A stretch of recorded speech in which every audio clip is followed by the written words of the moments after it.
எல்லாருக்கும் வணக்கம். எல்லாரும் சண்டே அப்போ கூட ஒரு வேலையை விட்டுட்டு இங்கே வந்து உட்காந்துருக்கோம். சண்டேனா எல்லோரும் ஏதோ விஷயம் நினைப்போம். இங்கே எதுக்கு வந்திருக்கோம் அப்படின்னு ஒரு எண்ணம் கூட வரலாம். அப்புறம் பார்த்தீங்கன்னா இன்னொரு சந்தேகமும் வரும்.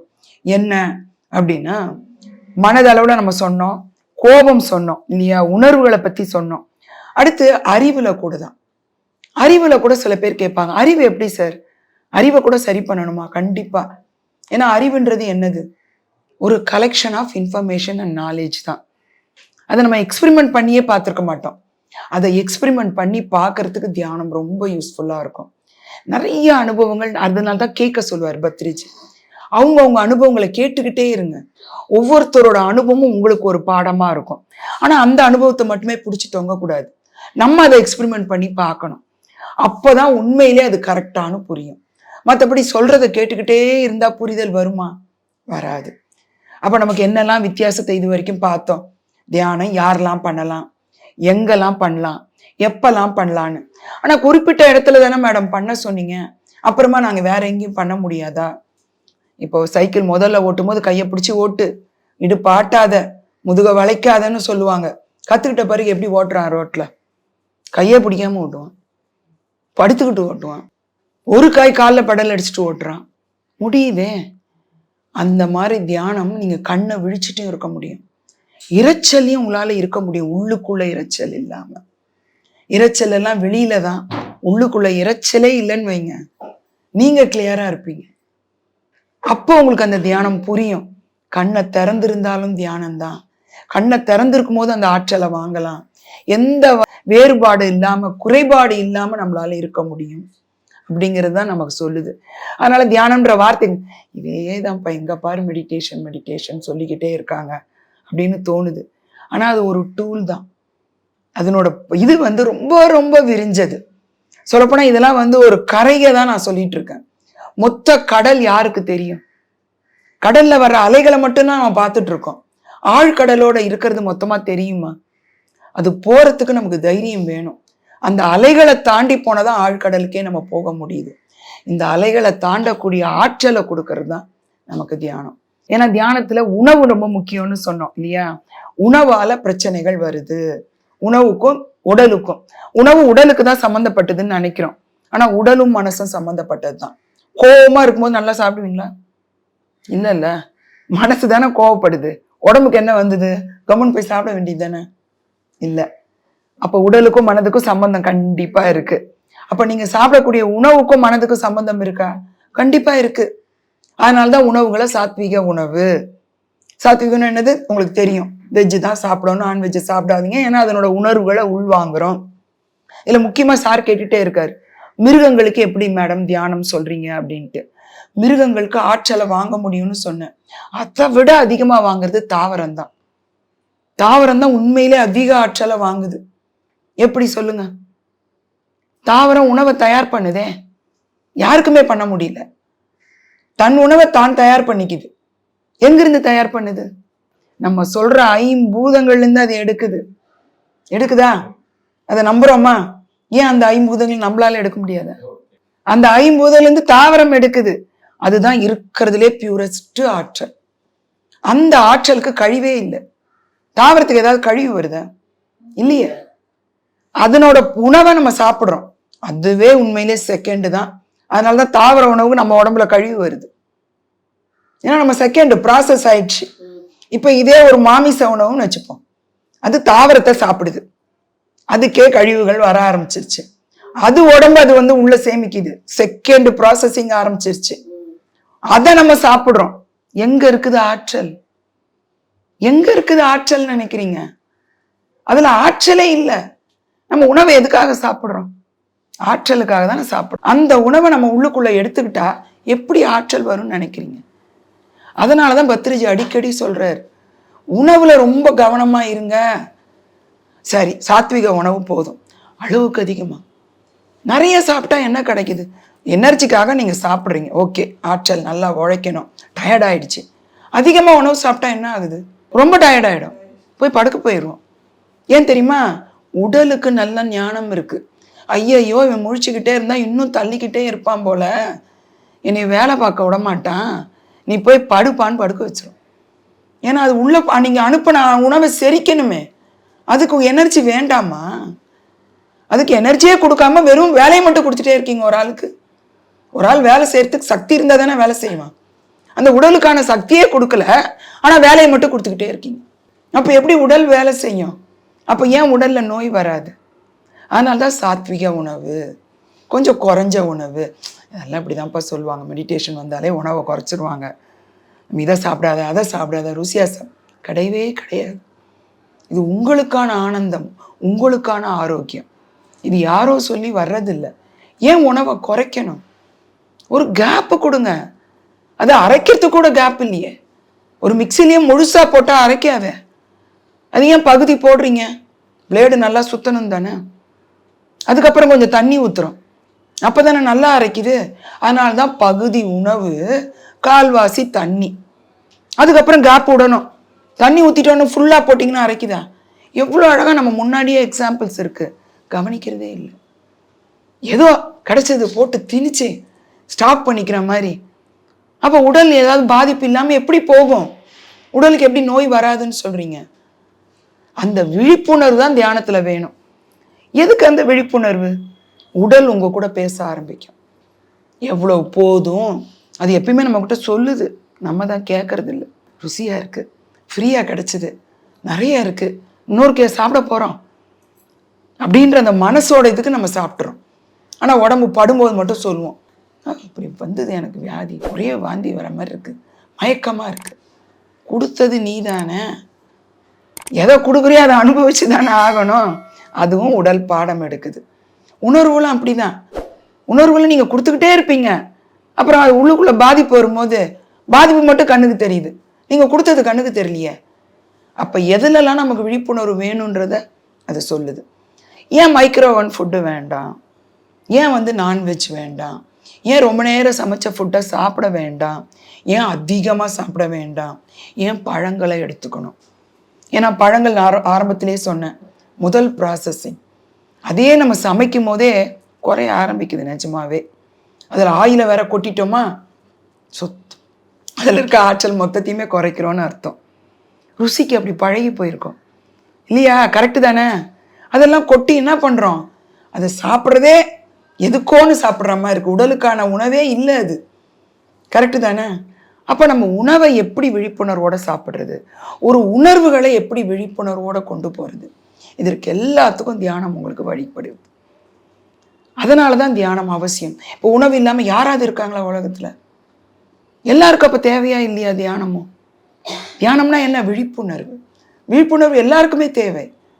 விழிப்புணர்வு நான் கண்ணை முழிச்சு தானே இருக்கேன், கண்ணை முழிச்சு தானே இருக்கேன் மேடம். ஏன் நீங்கள் விழிப்புணர்வு விழிப்புணர்வுன்னு சொல்கிறீங்க? கண்ணை விழிச்சுக்கிட்டே எதை செய்யணும் செய்யலை தெரியாமே பண்ணிகிட்டே இருக்கோம், அது விழிப்புணர்வு இல்லை. தூங்கிக்கிட்டு தான் இருக்கீங்க. தூங்கிட்டு இருக்கவங்களே எழுப்புறது தான் தியானம். உண்மையில் கண்ணை மூடி தூங்குறது இல்லை. நீ தூக்கத்தில் இருக்கப்பா, உன் வாழ்க்கையே எப்படி வாழணும்னு தெரியாமல் இருக்க. இப்போ மைக்ரோவன் ஏன் வேண்டாம்? பூண்டு ஏன் வேண்டாம்?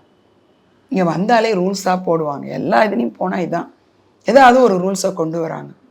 இங்கே நல்லா ஞாபகம் வச்சுக்கோங்க, இது ஸ்பிரிச்சுவல் சயின்ஸ். ஒரு சயின்ஸை பற்றி படிக்கிறது. இது பௌதிக வாழ்க்கை ஆன்மீக வாழ்க்கைன்னு கிடையவே கிடையாது. நம்ம ஒரு ஆன்மானா நம்ம வாழ்கிற வாழ்க்கை எல்லாமே ஆன்மீக வாழ்க்கை தான். அப்புறம் என்ன பௌதிக வாழ்க்கை? நீ உடலுன்னு நினச்சிட்டு இருக்கிறதுனால அது பௌதிக வாழ்க்கைன்னு சொல்லலாம்.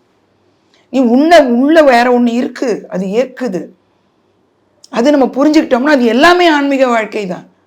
அதுக்கு ரமணர் ரொம்ப அழகாக ஒன்று சொல்லுவார். நீ கண்ணால் பார்க்குறன்னு நினைக்கிற, ஓகே, ஏன் கண்ணு இறந்த பிறகு பார்க்க மாட்டேங்குது? கண்ணு தான் பார்க்குதுன்னு நினச்சின்னா இறந்த பிறகு அந்த கண்ணு ஏன் பார்க்க மாட்டேங்குது? அப்போ உள்ள இருந்து யாரோ பார்த்துக்கிட்டு இருந்தாங்க, கண்ணு பார்க்கல. உள்ள இருக்க யாரோ ஏக்குறாங்க அதை, அதனால தான் கண்ணு பார்க்குது. சரிதானே? அப்போ உள்ள இருக்கிறது ஒன்று இருக்குன்னு நமக்கு உணர முடியுதா? அது நீங்கள் உயிர்னு தெரிஞ்சுக்கோங்க, பார்க்க முடியாது, அது எல்லாருக்கும் தெரியும். ஆனால் உள்ளிருந்து ஒரு இயக்கம் இருக்குன்றது உண்மை தானே? இருக்கு. அது இல்லைன்னா செயலற்று போகுது. அப்போ அந்த இயக்கத்துக்கு என்ன தேவை? நீ கொடுக்குற அந்த உணர்வுகளும் உணவும் இல்லை. சரியான உணவை கொடு, சரியான உணர்வுகளை கொடு. இந்த விழிப்புணர்வு நமக்கு வரணும். மைக்ரோவனில் என்ன நடக்குது? மைக்ரோனில் என்ன நடக்குது அப்படின்னா, சுற்றி சுற்றி வந்து அந்த வெப்ப அலைகளை வச்சு ஒரு பொருளை வச்சா அது வந்து சில பொருளை வச்சா வெடிச்சிரும்னுவாங்க, பிளாஸ்டிக் வச்சா உருகிடுதுன்றாங்க. ஒரு பிளாஸ்டிக்கை உருவக்கூடிய அளவுக்கு அங்கே உள்ள ஏதோ நடக்குதுன்னா அந்த உணவுல என்ன நடக்கும் யோசித்து பாருங்க. ஒரு பொருளை ஏன் மைக்ரோனில் இதெல்லாம் வச்சிடாதீங்கப்பா, வெடிச்சிரும், எரிஞ்சிரும் ஏன் சொல்றாங்க? அந்த அளவுக்கு ஏதோ ஒரு வெப்பத்தை அது கொடுக்குது. அப்ப அந்த உணவு என்ன ஆகும்? நமக்கு வெறும் சூடு மட்டும்தான் தெரியுது. அந்த உணவு என்ன ஆகும்னு யோசிக்கிறதே இல்லை. சமைக்கும் போதே சொன்னேன், அதிகமா ரொம்ப சமைக்கக்கூடாது, ஒரு ஆஃப் வேக்காடு இருந்தா போதும், அதான் ஓரளவுக்காவது சக்தியை கொடுக்கும். இது அந்த அளவுக்கு ஹீட்டை கொடுத்தா அதுல இருக்க ரொம்ப, அது பேரே மைக்ரோ, நுண்ணுண்ணா கதிர்கள், ஒரு பாக்கியம் இல்லாம அத்தனை அந்த உணவு பாகத்திலையும் அது போகுதுன்னு அர்த்தம். அந்த உணவுல என்ன மாதிரி ஒரு ஆற்றல் இருக்கும்னு நினைக்கிறீங்க? உணவு சாப்பிட்றதுக்கான அந்த விஷயமே அடிபட்டு போதேங்க இல்லையா? அப்ப அந்த மைக்ரோவன் வேண்டாம். சயின்ஸு சும்மா ஏதோ சொல்ற வாக்கியம் கிடையாது. நான் இங்க வந்த பிறகு நிறைய எனக்கு சயின்ஸ் பிடிக்கும். அதனால இதுல சொல்றது அத்தனையுமே எக்ஸ்பெரிமெண்ட் சயின்ஸ் தான், எல்லாமே சயின்ஸ் தான். ஏன் கையை கோத்துக்கணும், ஏன் காலை சேர்த்துக்கணும்? சில இதுல இப்படி வச்சுக்கிறாங்களே, சில இதுல முத்திரை வச்சுக்கிறாங்களே, சில இதுல பிராணாயாமம் பண்றாங்களே, ஏன் அதெல்லாம் இங்க வேணான்னு சொல்றாங்க? Pure science. நீங்க மந்திரம் சொல்றீங்க, பிராணாயாமம் சொல்றீங்க, என்ன பண்றீங்க அப்போ? மந்திரம் சொல்றதுக்கு, ஒரு வார்த்தை சொல்றதுக்கு உங்க மனசு ஏங்கணுமே. மனசை ஏக்க வச்சிட்டு இருக்கீங்களே. இங்க மனசே இருக்கக்கூடாதுன்னு சொன்னா நீங்க மனசை ஏக்க வைக்கிறீங்க. அதனாலதான் மந்திரம் வேணான்னு சொல்றது. ஏன் பிராணாயாமம்? மூச்சு மேல கவனம் சொல்ல மாட்டாங்க, உங்க மூச்சை சாட்சியா பாருங்கன்றாங்க. மூச்சை சாட்சியா பார்க்கறது ஒரு ட்ரைனிங். அப்பதான் வாழ்க்கையில எல்லா விஷயத்தையும் நீங்க சாட்சியா பார்ப்பீங்க. இல்லைன்னா எப்பயுமே பந்தத்திலேயே இருப்பீங்க. மூச்சை முதல்ல சாட்சியா பாருங்க, அது ஒரு பழக்கம். அப்பதான் நீங்க எல்லாத்தையும் சாட்சியா பார்க்க ஆரம்பிப்பீங்க. அதற்கு தான் அந்த சயின்ஸ். முதல்ல அதுல கத்துக்கோ. நீங்க மூச்சை கவனின்னு சொன்னா ரொம்ப திணறலா இருக்கும், அது கூடயே போற மாதிரி இருக்கும், நம்மளே மூச்சை விடுற மாதிரி இருக்கும். நீங்க ஒண்ணுமே செய்யலனாலும் மூச்சு வருது. அதை நீங்க வெறுமனே கவனிக்க தான் சொல்றாங்க. நீ ஏங்காம ஒரு இயக்கம் நடக்குது. நான் ஏங்கிக்கிட்டே இருக்கேன், நான் தானே பேசுறேன், நான் தானே அங்க சாப்பிட்றேன், நான் தானே நடக்கிறேன். நீ ஏங்காம ஒரு இயக்கம் நடக்குமா? நடக்குது. அதுதான் மூச்சு. அதனாலதான் மூச்சை கவனிக்க சொல்றது. ட்ரை பண்ணி பாருங்க. நான் மூச்சை விட மாட்டேன் அப்படி நிப்பாட்டி பாருங்க. உங்க கண்ட்ரோல்ல இருக்காது, உங்களை மீறி அது உள்ள வருது. நான் விடவே மாட்டேன், உங்களை மீறி அது வெளியே போகுது. உங்க கவனத்துல அது இல்லை, அது நிகழ்கணத்துல வாழக்கூடிய ஒரு விஷயம். அதுக்கு பாஸ்டோ ஃபியூச்சரோ கிடையாது. அதை கவனிச்சு நீங்க அந்த மாதிரி வாழு. அதுக்கு தான் முதல்ல அதை கவனிக்க சொல்றது. அது ஒரு சயின்ஸ். ஏன் கையை கோத்துக்கணும், ஏன் காலை மூடிக்கணும், ஏன் கண்ணை மூடிக்கணும்? கண்ணை மூடலைன்னா நமக்கு சக்தி வெளியே போய்கிட்டே தான் இருக்கு. ஒரு படம் பார்த்துட்டு வந்தாலே டயர்ட் ஆகுது, ஏன் விடாம கண்ணை திறந்துட்டு இருக்கேன்னு அர்த்தம். கொஞ்ச நேரம் கண்ணை மூடி ஒரு தூக்கம் தூங்கி எந்திரிச்சிட்டா நல்ல ஆற்றல் கிடைக்குதே. எப்படி? கண்ணை மூடுனா உள்ள ஆற்றல் தேக்கப்படுது. அதனால கண்ணை மூட சொல்றாங்க. ஏன் கையை கோத்துக்கணும், காலை கோத்துக்கணும்? எனர்ஜி வெளியே போ, கனெக்ஷனுங்க. ஒரு சக்தி உள்ள வருது, கரண்ட்டு. கனெக்ஷன் இல்லாம வயரை தொங்க விட்டா என்ன ஆகும்? கரண்ட் லீக்கேஜ் தானே ஆகும். நீங்க இப்படி வரும்போது ஒரு லீக்கேஜ் நடக்குது. அதை ஒரு யோசித்து தான் கையும் காலும் கோத்துக்கோங்க. இங்க வர்ற கனெக்ஷன் திருப்பி உன் உடம்புக்குள்ளே போயிட்டோம். ஏன் கண்ணை மூடி திறக்கும் போது விரல் எடுத்து கண்ணு மேல வைக்க சொல்றாங்க? உங்களோட ரத்தத்தை கவனிச்சிங்கன்னா அதனோட ஆற்றல் முக்கியமான பாயிண்ட் விரல் நுனி. சுகர் பேஷண்ட் கரெக்டாக சொல்லுவாங்க, விரல் நுனிலாம் மரத்து போகுது, கால் நுனிலாம் மரத்து போகுது, நுண்ணிய குழாய்கள் அங்கே இருக்கு. அந்த இடத்த கொண்டு போய் உங்கள் கண்ணு மேலே வைங்க. ஏன்னா அந்த இடத்துல சின்ன சின்ன ஆற்றல் துகள் இருக்கு. நீங்கள் தியானம் பண்ணும்போது உங்களுக்கு அது உணர்வே இல்லைனாலும் அது வருது. எப்படி தூக்கத்தில் உணர்வே இல்லைனாலும் ஆற்றல் வருதா? அதை நம்புகிறோமா?